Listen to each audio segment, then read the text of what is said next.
मित्रों, पुराण कथा के मंच पर आपका स्वागत है। आज हम आपको प्राचीन काल की एक अद्भुत कथा, जब शिव ने स्वयं मृत्यु को हराया, अमृतत्व पाने वाले भक्त मार्कंडेय की अद्भुत कथा। यह पुराण कथा मुख्यतः मार्कंडेय पुराण में वर्णित है। इसके अलावा इस कथा के विभिन्न अंश अन्य पुराणों में भी संदर्भित है, जैसे शिव पुराण, भागवत पुराण और स्कंद पुराण। मुख्यतः यह कथा मार्कंडेय पुराण का हिस्सा है, जिसे मार्कंडेय अरशी द्वारा बताया गया है। यह पुराण विशेष रूप से धर्म, भक्ति और योग के गहन तत्वों को समझाने के लिए प्रसिद्ध है।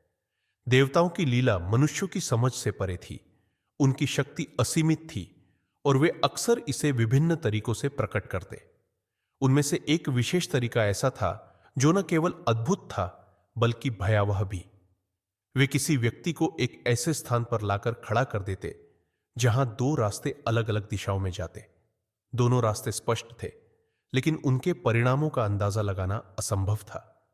यह स्थिति साधारण सी दिखती, परंतु इसमें गहराई तक छिपा हुआ एक गूढ़ संदेश होता। कोई भी यह नहीं कह सकता था कि दोनों रास्ते समान रूप से शुभ होंगे।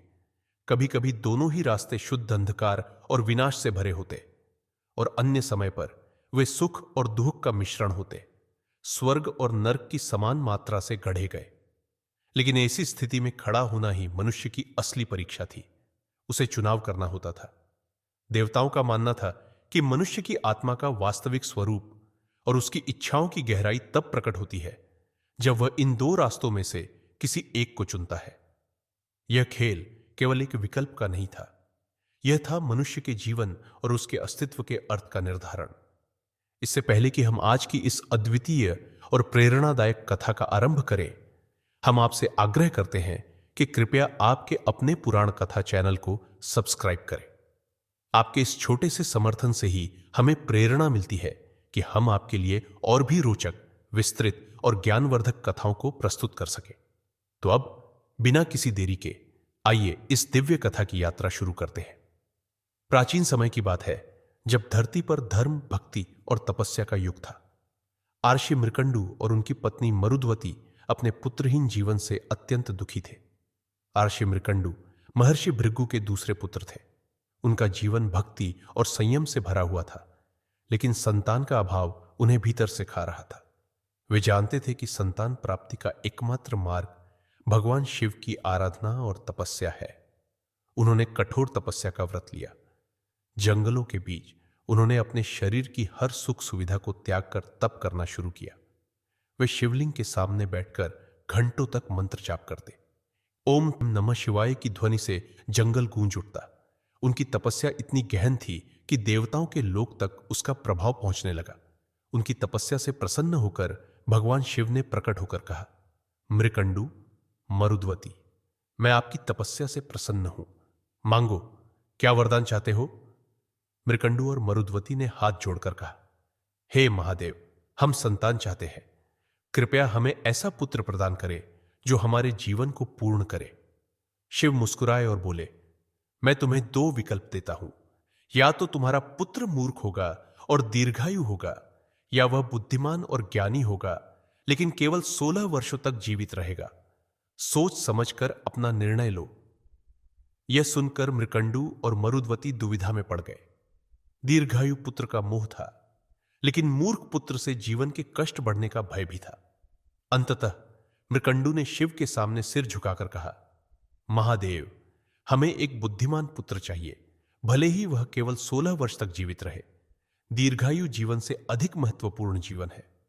शिव ने प्रसन्न होकर कहा, तथास्तु, तुम्हें एक पुत्र होगा जो ज्ञान, भक्ति और शास्त्रों का आदर्श होगा। उसका नाम मार्कंडेय होगा। लेकिन याद रखना, 16वें वर्ष के अंत में उसे मृत्यु का सामना करना पड़ेगा। समय आया और मरुद्वती ने एक तेजस्वी बालक को जन्म दिया। उनका घर हर्ष और उल्लास से भर गया। बालक का नाम रखा गया मार्कंडेय। जन्म से ही उसमें एक दिव्य आभा थी। बचपन से ही मार्कंडेय अन्य बच्चों से अलग था। वह सरलता से शास्त्रों को समझ लेता और ऋषियों से ज्ञान प्राप्त करता। उसकी बुद्धिमत्ता देखकर ऋषि मुनि भी चकित रह जाते। जैसे जैसे मार्कंडेय बड़ा हुआ, उसकी ख्याति चारों दिशाओं में फैलने लगी। उसने वेदों उपनिषदों और शास्त्रों का अध्ययन किया।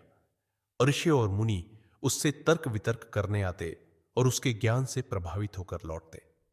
लेकिन जैसे जैसे उसका 16वां जन्मदिन नजदीक आता गया, परिवार के दिलों में भय का साया मंडराने लगा।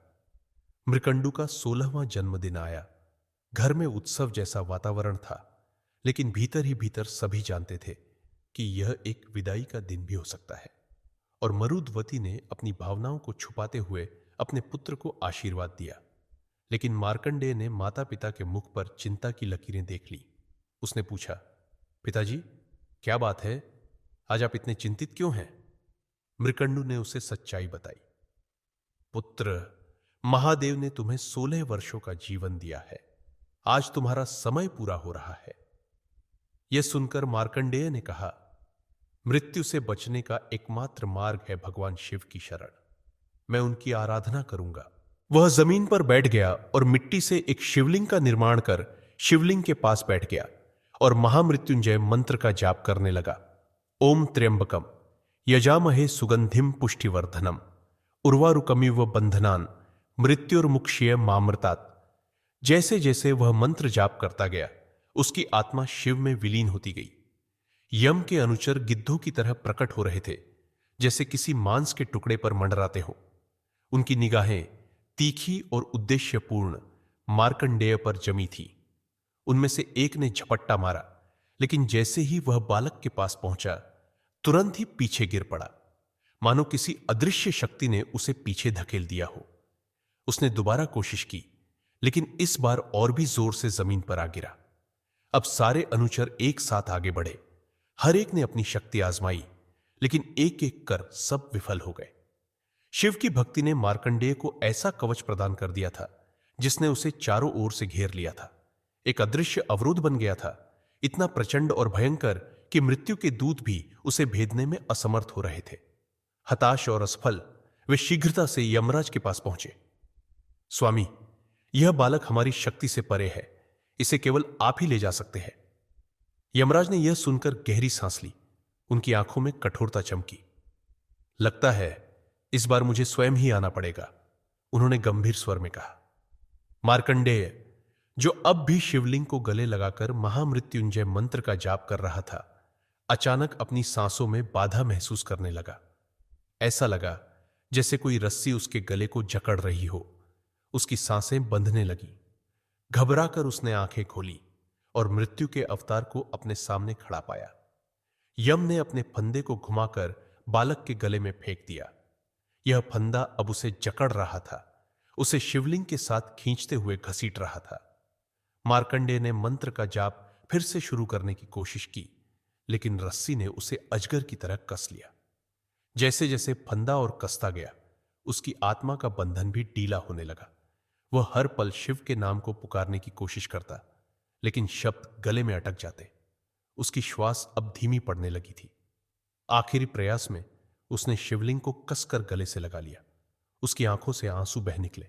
उसकी अंतिम प्रार्थना शिव से थी, महादेव, मैं आपकी इच्छा के आगे आत्मसमर्पण करता हूं, कृपया मेरी रक्षा करें। और तभी समय थम गया। यमराज, जो उसे घसीट रहे थे, अचानक ठहर गए। चारों ओर डमरुओं की गूंजने लगी। उनकी गूंज इतनी तेज थी कि आसमान कांप उठा।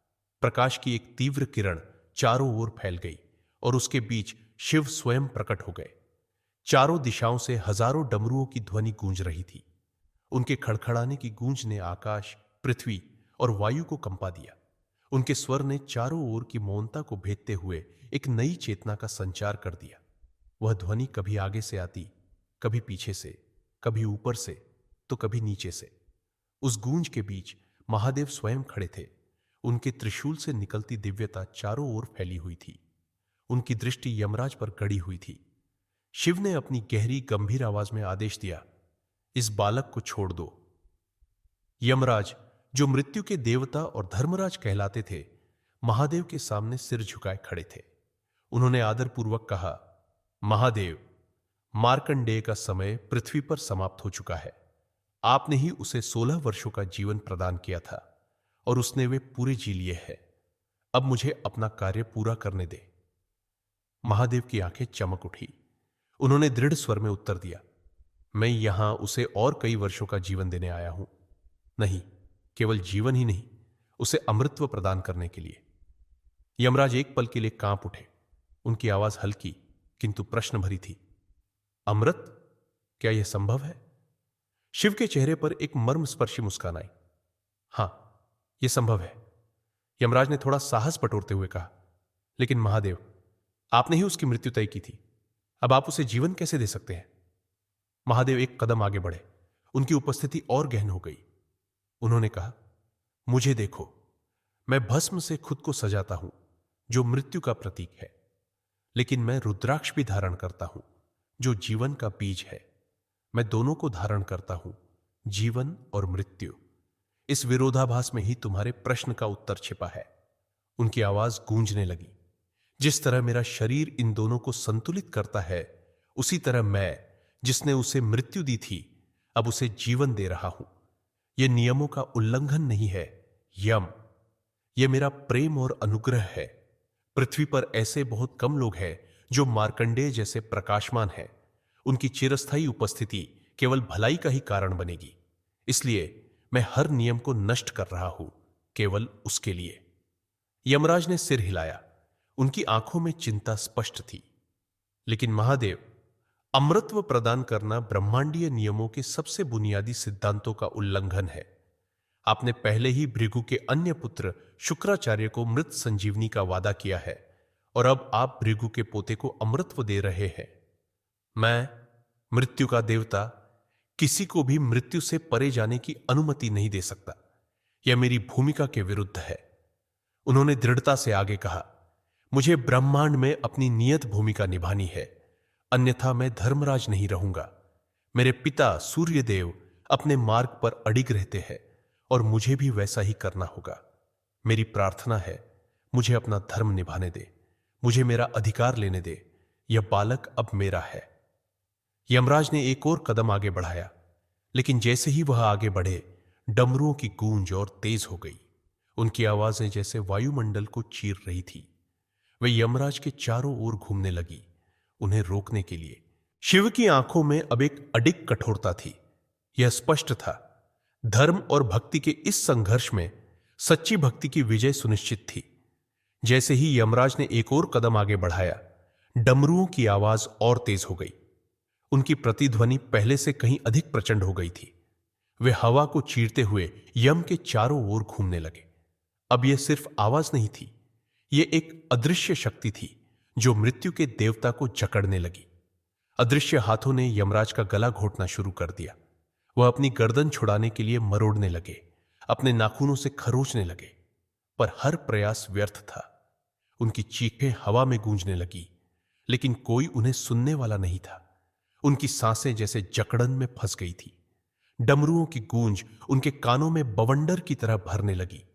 उन आवाजों के साथ आई वे अदृश्य कीलें जो उनकी त्वचा को चीरने लगी, उनके गले को गहराई तक भेदने लगी। उनकी श्वास नली में सुराख हो रहे थे। उनकी आंखें बाहर की ओर निकल आईं। वे दर्द और पीड़ा से तड़प रहे थे। डमरू और जोर से बजने लगे। अचानक उनके शरीर में एक झटका सा आया। उनके सिर ने एक भयानक घुमाव लिया और जोर की आवाज के साथ उनकी गर्दन टूट गई। चारों ओर सन्नाटा छा गया। ब्रह्मांड जैसे एक पल के लिए स्तब्ध हो गया। मृत्यु स्वयं मर चुकी थी। यह घटना इतनी भयावह थी कि ब्रह्मांड ने जैसे अपनी धड़कन रोक ली। हर देवता ने इस महाप्रलय को महसूस किया। विनाश। देवताओं ने अपनी दिव्य उपस्थिति से पृथ्वी को भर दिया। वे एक के बाद एक उतरने लगे। सभी ने शिव को शांत करने की कोशिश की। वे उनसे यमराज को पुनर्जीवित करने की प्रार्थना करने लगे। महादेव, उन्होंने निवेदन किया, यम ब्रह्मांड के लिए अपरिहार्य है। वे जन्म और पुनर्जन्म के चक्र को संतुलित करते हैं। वे ही कर्म के अनुसार न्याय प्रदान करते हैं। उनके बिना ब्रह्मांड का संतुलन पूरी तरह टूट जाएगा।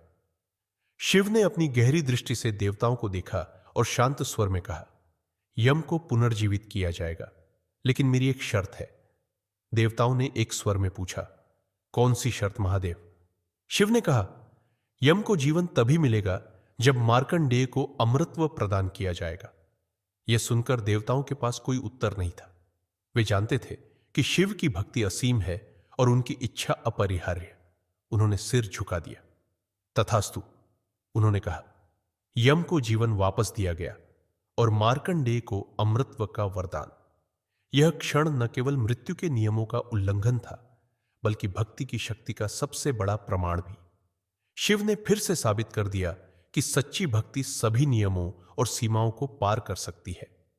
जैसे ही यमराज ने अपनी आंखें खोली, देवताओं ने एक स्वर में भगवान शिव के सामने सिर झुका दिया। उनकी आंखों में श्रद्धा और विस्मय का मिश्रण था। उनमें से एक ने कहा, महादेव, आपने वह कर दिखाया है जो अब तक किसी भी देवता ने नहीं किया। आपने न केवल मृत्यु को स्वयं समाप्त किया, बल्कि अपने भक्त को अमर भी बना दिया। उन्होंने आगे कहा, हम इस महान घटना को एक विशेष नाम से चिन्हित करेंगे। आज से आप क्लांतक कहलाएंगे, वह जो मृत्यु पर विजय प्राप्त करता है, वह जिसने ब्रह्मांड को दिखाया कि सच्ची भक्ति क्या कर सकती है। सभी देवताओं ने सहमति में सिर हिलाया। उनमें से एक ने घोषणा की, महादेव, मार्कंडेय ने जिस मंत्र का उच्चारण करके आपको आह्वान किया था, वह अब महामृत्युंजय मंत्र के नाम से जाना जाएगा। इस मंत्र का जाप करने वाला कोई भी व्यक्ति यम से भयभीत नहीं होगा। यह मंत्र जीवन और मृत्यु के पार शिव की कृपा का माध्यम बनेगा। शिव ने बालक मार्कंडेय की ओर देखा। उनका स्नेह उनकी गहन दृष्टि में प्रकट हो रहा था। उन्होंने अपना हाथ बढ़ाकर लड़के के चेहरे को धीरे से सहलाया। तुम्हारे माता पिता ने बुद्धिमानी से चुनाव किया है ना? शिव ने कोमल स्वर में पूछा। मार्कंडेय, जो अब भी शिवलिंग को पकड़े हुए था, ने अपनी गहरी आंखों से महादेव की ओर देखा। उसकी आवाज में कृतज्ञता और उत्सुकता का मिश्रण था। भगवान, क्या हम इंसान वास्तव में कुछ भी चुनते हैं? क्या यह मेरे माता पिता थे जिन्होंने चुना, या यह आपने पहले ही उनके लिए तय कर दिया था? शिव मुस्कुराए। डमरुओं की हंसी चारों ओर गूंजने लगी। वह हंसी न केवल एक दिव्य संगीत थी, बल्कि इस बात का संकेत भी थी कि ब्रह्मांड के रहस्य इंसानों के सोचने से परे है। शिव की मुस्कान और उनकी मौन उपस्थिति ने हर प्रश्न का उत्तर दे दिया। ब्रह्मांड ने उस दिन देखा कि भक्ति, प्रेम और शिव की कृपा से मृत्यु भी पराजित हो सकती है। यह कथा शिव की भक्ति, न्याय और करुणा का प्रतीक है। इसका संदेश है कि सच्चे मन से भक्ति करने वालों की रक्षा स्वयं भगवान करते हैं। मित्रों, आज आपने हमारे साथ इस अद्भुत कथा की यात्रा पूरी की, जो शिव की अपार कृपा और भक्त मार्कंडेय की अटूट भक्ति का प्रमाण है। यह कथा हमें सिखाती है कि सच्चे मन से की गई भक्ति के सामने संसार के सबसे कठिन नियम भी झुक जाते हैं। आप सभी से विनम्र निवेदन है कि इस कथा को अपने प्रियजनों, मित्रों और सहकर्मियों के साथ साझा करें। आइए, पुराण कथाओं के इस खजाने को हर घर तक पहुंचाने में हमारा साथ दें, ताकि धर्म और भक्ति के गूढ़ रहस्यों का अनुभव हर कोई कर सके। यदि आपको हमारी यह प्रस्तुति पसंद आई हो, तो कृपया इसे लाइक करें और आपके अपने मंच पुराण कथा को सब्सक्राइब करना न भूलें। आपकी यह छोटी सी पहल हमारे प्रयास को बढ़ावा देने और हमें और बेहतर करने के लिए प्रेरित करेगी। हमारे साथ इस कथा के अंत तक जुड़े रहने के लिए हृदय से धन्यवाद। कलांतक महादेव आप सभी पर अपनी कृपा और आशीर्वाद बनाए रखे। आपका जीवन हमेशा धर्म, भक्ति और आनंद से भरा रहे। जय महाकाल।